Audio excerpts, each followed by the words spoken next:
Este programa é patrocinado por Neuromente. O seu filho acorda várias vezes durante a noite. Tem em casa uma adolescente que teima em se deitar tarde dizendo que não tem sono. O seu bebê não faz cestas e isso preocupa.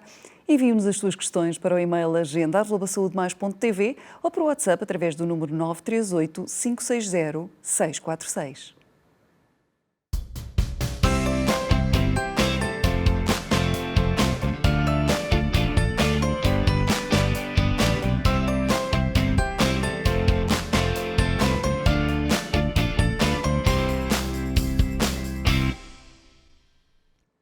Já diziam os nossos avós, bom sono e boa comida acrescentam vida. E, de facto, uma boa noite de sono é fundamental para a nossa saúde desde pequeninos. Assim sendo, quais os sinais que as nossas crianças nos dão de que o sono delas não está a ser reparador? Para nos ajudar a responder às suas perguntas, temos connosco o Dr. Tiago Corujo, neurofisiologista. Olá, Dr. Tiago, bem-vindo. Obrigado. Comecemos precisamente por esta questão. As crianças têm distúrbios de sono como os adultos? Sim, as crianças efetivamente têm distúrbios de sono como os adultos e se pensarmos, as crianças são adultos que estão em construção. Daí haverem determinadas patologias do sono que são comuns tanto nos adultos como nas crianças. Podemos estar a falar, por exemplo, de um síndrome de apneia obstrutiva de sono, que tanto aparece nos adultos como nas crianças, num síndrome das pernas inquietas, que também tanto aparece nos adultos como nas crianças, e depois existem patologias específicas que acontecem nas crianças e que possivelmente depois com a adolescência elas passam, e depois temos outras que são específicas da idade mais adulta. E que estas causas, ou seja, são questões genéticas, são questões... Porque muitas vezes associamos a não consigo dormir porque ando mais estressado. Nas crianças pode não ser isso, não é? Há outras causas, há no fundo, outras causas para levar a esta patologia. Sim, podem haver várias causas, seja a nível anatómico, por exemplo, se estamos a falar de um síndrome de apneia obstrutiva de sono nas crianças, possivelmente poderá ser algo anatómico, como a parte do aumento das adenoides, por exemplo, que podem causar obstrução da passagem do ar nas vias aéreas superiores e daí vai provocar a apneia de sono. Como podemos estar a falar de questões sociais, de questões de regras de higiene de sono, em que as crianças cada vez mais prolongam o dia pela noite e criam um atraso de fase, ou seja, cada vez mais vão mais tarde para a cama.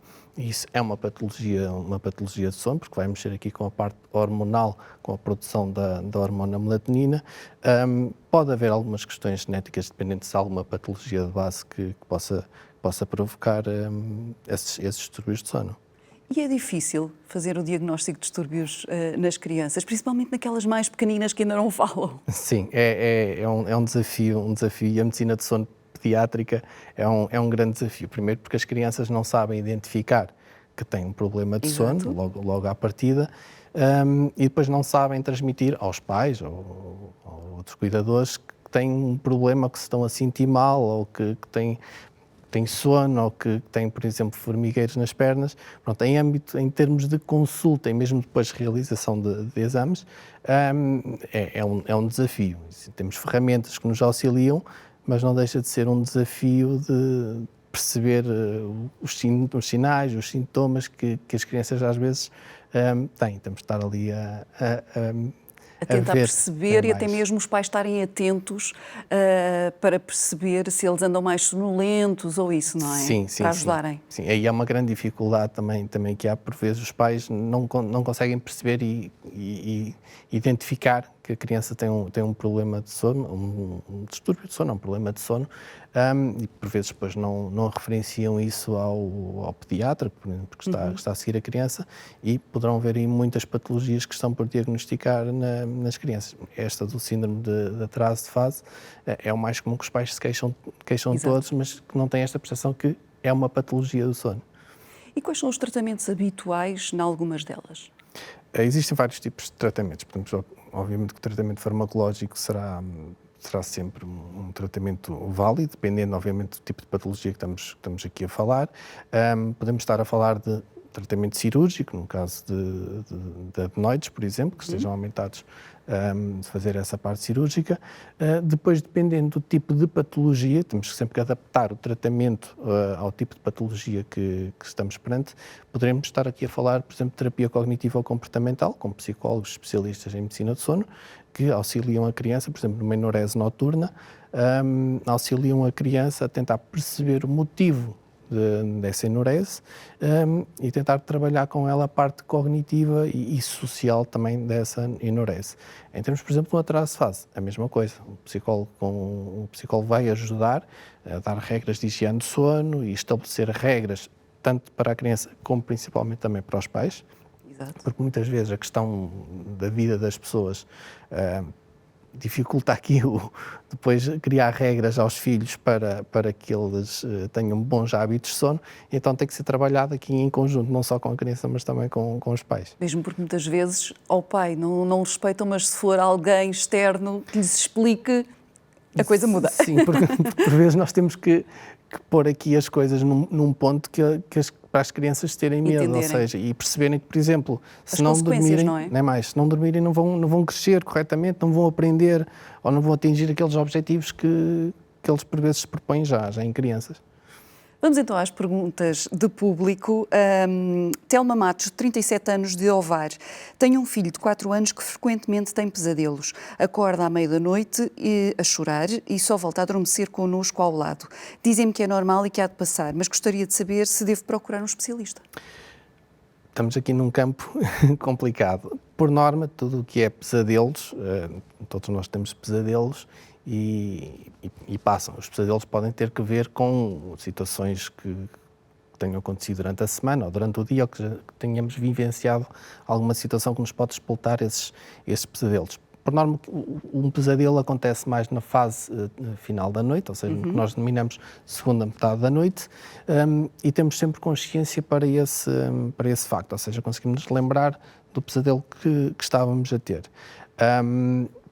Por vezes, os pesadelos, não é necessário procurar ajuda. Agora, temos que perceber o que é que está para trás, ou seja, o que é que está a acontecer durante a semana, durante o dia, que possa estar a provocar os pesadelos, nem mais, a desencadear os pesadelos. E aí convém, se calhar, procurar uma ajuda de um psicólogo para primeiro perceber em termos familiares o que é que está a acontecer, se podem melhorar, ou então aí sim procurar uma ajuda de um psicólogo, por exemplo. Normalmente também ouvimos que nas crianças há a fase dos terrores noturnos. O que é que distingue os pesadelos dos terrores noturnos? São duas coisas idênticas, mas que têm a sua especificidade. Como referi, os pesadelos acontecem mais na segunda metade da noite e há consciência para o pesadelo, a criança desperta e lembra-se do que aconteceu, tal como acontece nos adultos. Os terrores noturnos é algo que acontece e é muito comum acontecer nas crianças. Por norma acontece mais na primeira metade da noite, ou seja, nas primeiras horas da noite de sono, e as crianças não têm consciência do episódio. Pronto, podem falar, podem gritar, mas não têm consciência desses episódios. São coisas que depois, com a idade, tendem a desaparecer. Quando acontecem estes pesadelos e que acabam por acordar várias vezes durante a noite, isto pode ter implicações também no sono dos pais? Eu costumo dizer que quem tem um filho tem um sono atribulado. Não tem uma boa qualidade de sono, digamos assim. Mas sim, obviamente, tudo o que é patologia do sono nas crianças pode transtornar o sono dos pais.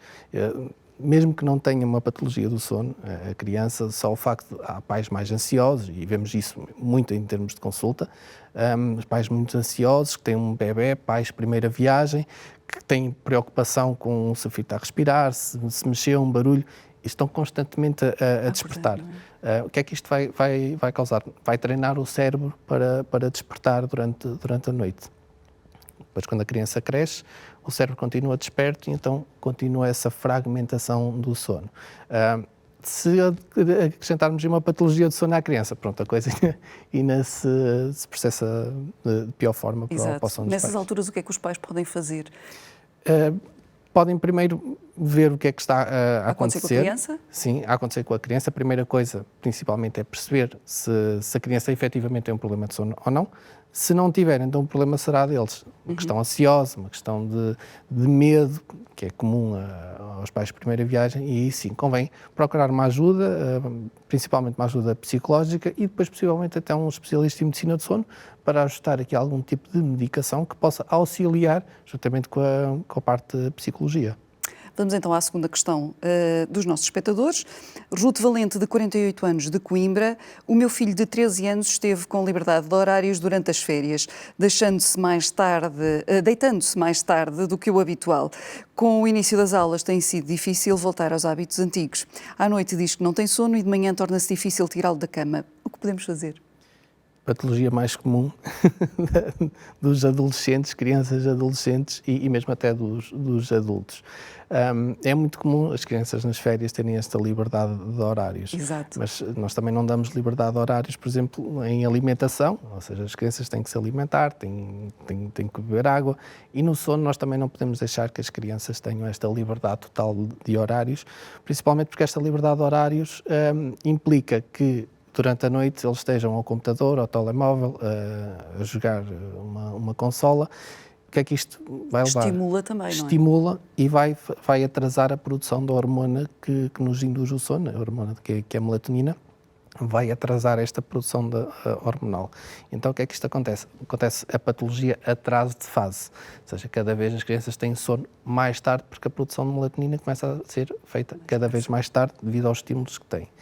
Depois, para retomar isto, pode ser um processo muito moroso também, moroso, não é? Porque o nosso complicado. corpo vai demorar algum tempo até voltar aos hábitos antigos. Sim, o nosso cérebro, o nosso corpo funciona por treino, ou seja, por repetição. Se nós estamos a repetir um atraso de fase, depois, quando queremos fazer, neste caso, o avanço de fase, que é a produção de melatonina e que a criança vá para a cama às horas corretas, leva algum tempo, pode levar semanas, inclusivamente, e possivelmente poderemos, em casos mais complicados, ser necessária ajuda médica e medicação para retomar novamente o ciclo de sono e o padrão de sono normal da criança. Há pouco falávamos precisamente das consequências da falta de sono que se explica às crianças. Qual é o impacto de uma má higiene de sono no desenvolvimento da criança? Logo à partida, o crescimento da criança. A hormona de crescimento é libertada durante o sono. Quando não temos uma boa qualidade de sono da criança, essa hormona pode estar comprometida em termos de libertação. Depois, toda a maturação cerebral.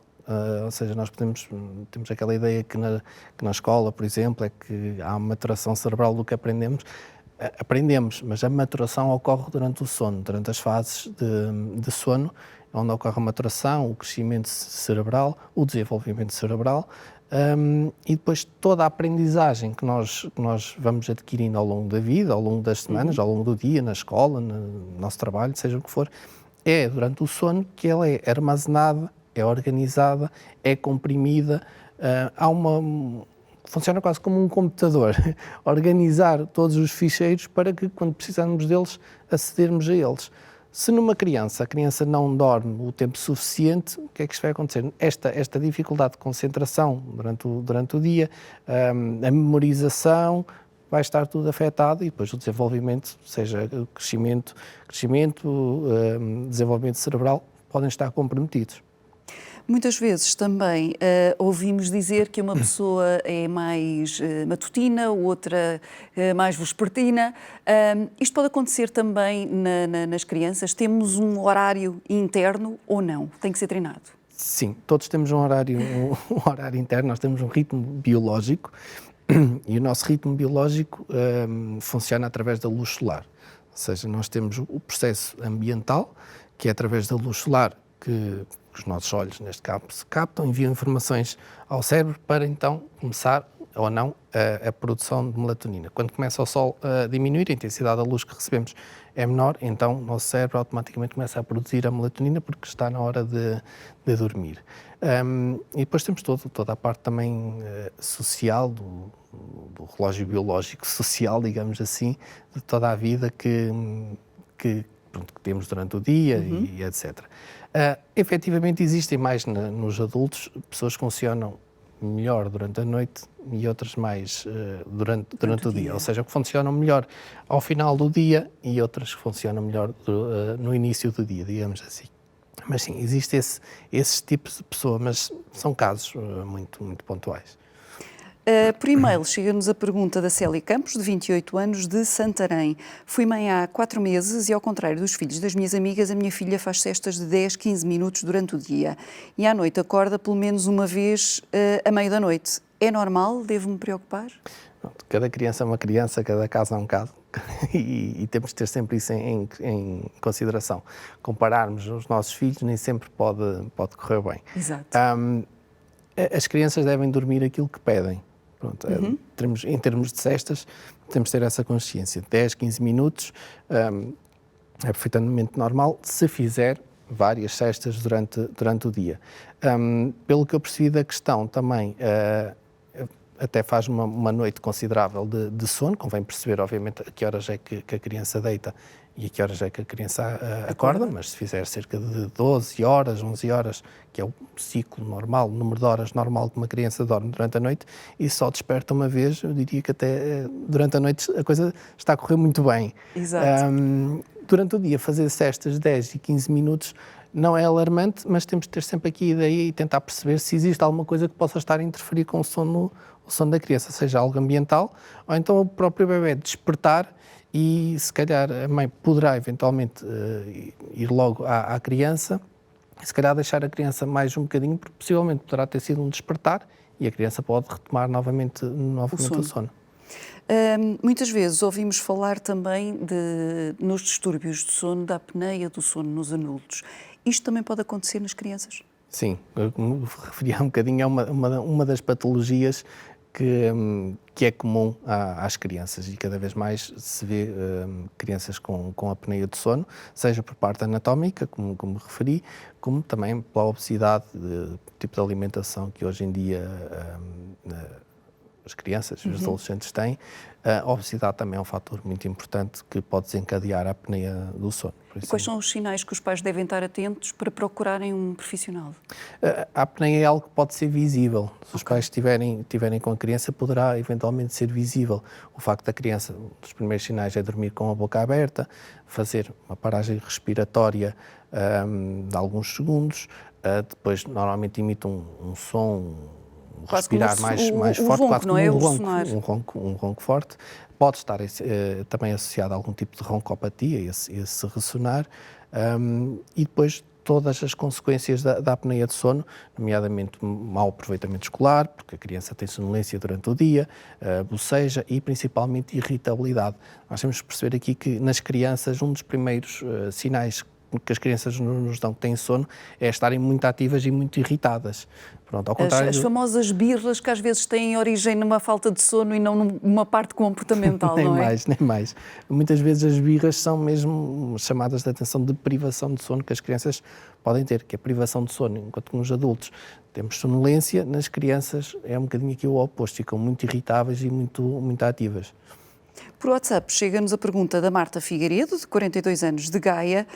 A minha filha de 7 anos, por vezes, ainda faz xixi na cama. Além de ficar ansiosa quando chega a hora de ir dormir, recusa os convites das amigas para ir dormir à casa delas e não quer que elas durmam em nossa casa com vergonha. O que poderá estar na origem destes episódios?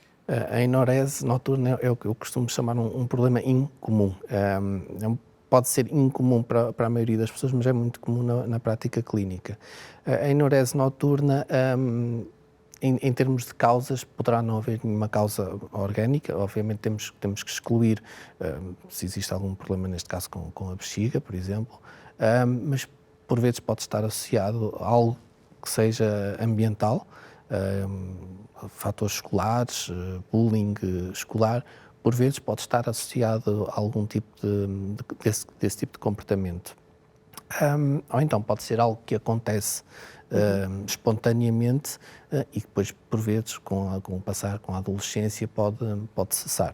No fundo, o ideal é procurar um profissional para despistar e perceber qual a causa, não é? Se é uma questão orgânica, renal, bexiga, ou o que seja, ou psicológica. Sim, eu acho que será sempre importante, primeiro, os pais falarem com a criança abertamente, perceberem se existe algum motivo que possa provocar essa enurese e depois, então, procurar um especialista para ver a parte orgânica e, eventualmente, se estiver tudo bem, procurar ajuda com um psicólogo especializado mesmo neste tipo de patologia.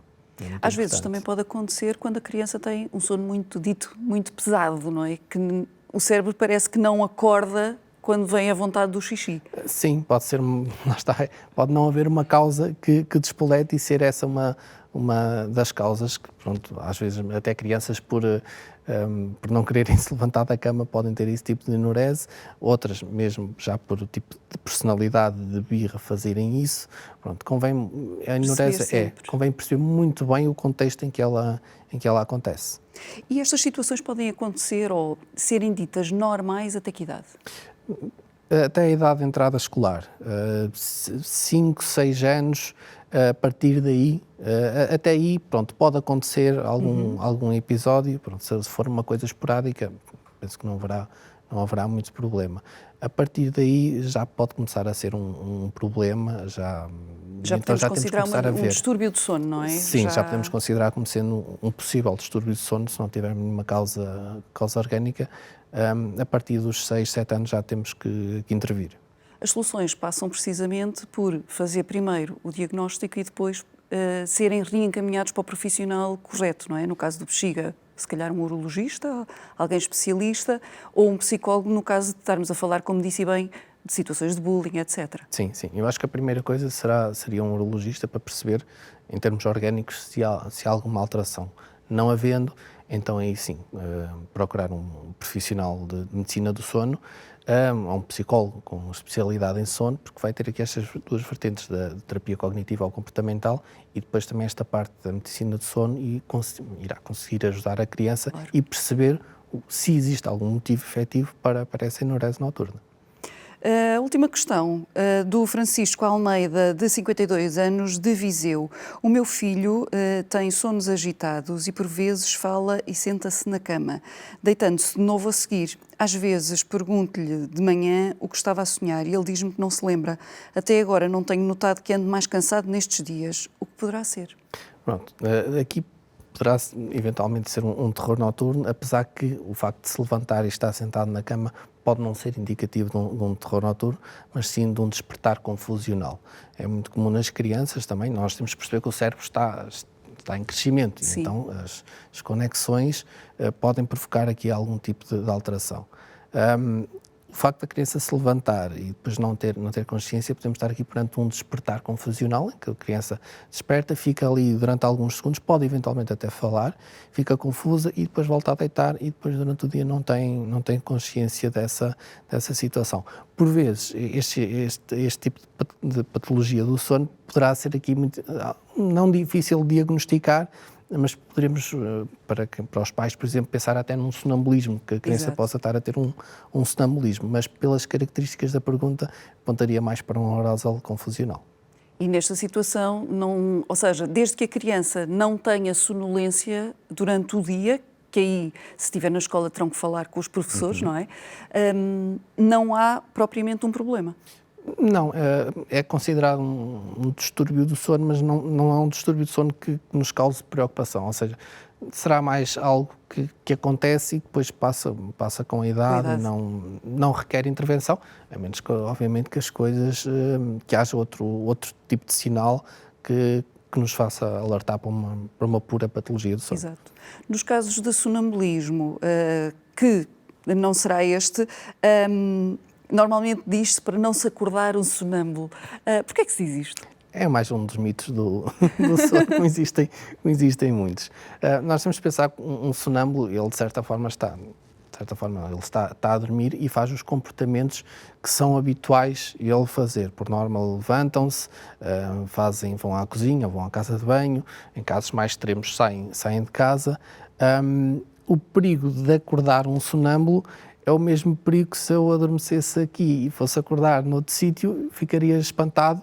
E Como é que eu cheguei aqui, como é que eu cheguei aqui? E pode haver algum tipo de agressividade, ou seja, dependendo da pessoa, ao acordar pode ficar ligeiramente agressivo, porque pronto, está num sítio diferente. Mas é um mito essa questão de acordar um sonâmbulo. E o que é que pode estar na origem do sonambulismo? Não É se sabe, variável. ainda não sabe muito bem o que é que poderá acontecer. Poderá acontecer pronto, espontaneamente. Em casos adultos, poderá estar relacionado com o uso de drogas, com álcool, com algum tipo de questão de genética também que possa acontecer. Mas, por norma, são episódios que podem acontecer nas crianças. É muito comum as crianças terem episódios de sonambulismo. Depois também é algo que, com a idade, Vai desaparecendo, não é? costuma passar, sim. Como é que, no caso dos adultos, como falava, muitas vezes está ligado ou a dependências ou ao lado genético, até de patologia, como é que se podem resolver estes casos? Como é que vocês tratam este tipo de patologia? Poderá ser necessário a utilização de alguma medicação para Ok. tentar controlar os casos. Mas, por norma, não há muito a fazer, a não ser criar em casa mecanismos para que a pessoa não se magoe quando tem um episódio de sonambulismo. Temos que pensar que a pessoa não está consciente a fazer certas atividades, por isso tudo que sejam objetos cortantes temos que retirar do quarto, mesmo em termos de mobiliário temos de ter cuidado, porque a pessoa pode cair, fechar portas, principalmente fechar portas da rua. Tudo que sejam utensílios de cozinha, ter também atenção. Pronto, será mais prevenção em termos familiares e em casa, será o principal tratamento deste tipo de patologia. Em resumo, porque estamos mesmo a chegar ao fim, que conselhos é que deixa aqui para melhorarmos a saúde e o sono dos nossos filhos? O primeiro será criar regras às crianças. Acho que é fundamental as crianças terem regras tanto de educação como para o sono, e o sono é importantíssimo para o desenvolvimento da criança.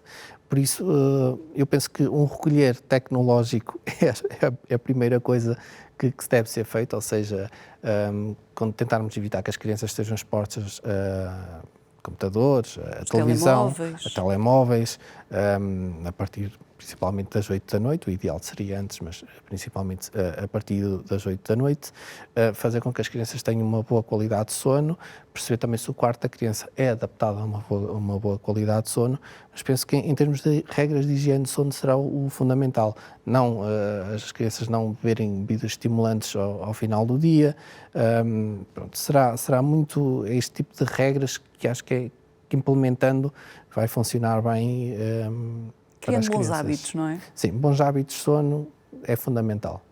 Muito obrigada, Dr. Tiago, Obrigado. pelo esclarecimento a mim e a quem está em casa. Obrigado. Hoje falámos de distúrbios do sono das crianças, como identificá-los e possíveis soluções. Mas não se esqueça que cada caso é um caso e, por isso, deve procurar ajuda de um profissional para perceber como pode resolver o problema do seu filho ou filha. No próximo programa teremos um tema diferente, mas continuamos a contar com a sua participação. Por isso, envie-nos as suas perguntas para o e-mail agenda@saudemais.tv ou por WhatsApp através do número 938 560 646. Obrigada por estar por esse lado.